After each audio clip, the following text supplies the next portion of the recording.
Kadalasan ang kababaihan ang inaasahan sa family planning. Pero sa tulong ng minimally invasive o no scalpel vasectomy, maaari na ring asahan ang partisipasyon ng mga lalaki. Ang detalye sa Agenda Weekend Report ni Pierre Pastor. Sa usaping family planning, laging kababaihan ang nagbibigay. Siya ang sumasailalim sa ligation o nagpapatali, gumagamit ng mga contraceptive gaya ng pills, implants, patches, vaginal rings, and injectables. Pero sa vasectomy, ang lalaki naman ang magbibigay ng kanilang partisipasyon sa effort ng pagpaplano ng pamilya.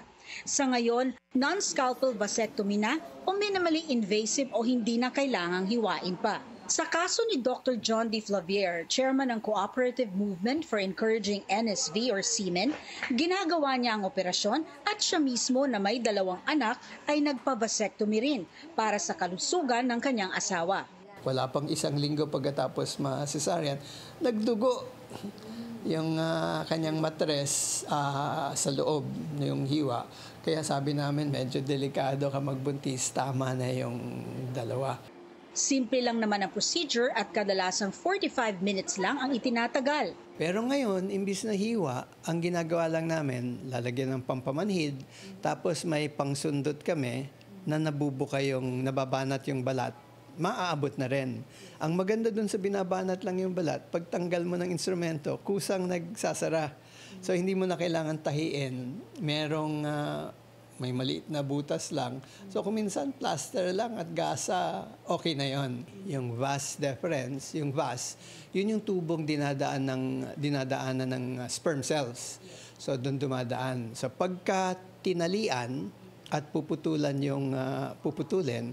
hindi na makakadaan yung sperm cells. So sa makatuwid, hindi na makakabuntis.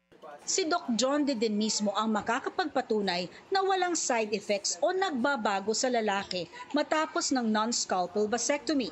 Pero magpahanggang sa ngayon, kakaunti pa rin ang nagpapavasectomy. Sa tala ng DOH, 0.1% of Filipino men. Ang sabi ng mga sociologist at psychologist na yung iba na lalaki, ang pananaw sa vasectomy, pangalawang tuli. So, parang nag-aalinlangan.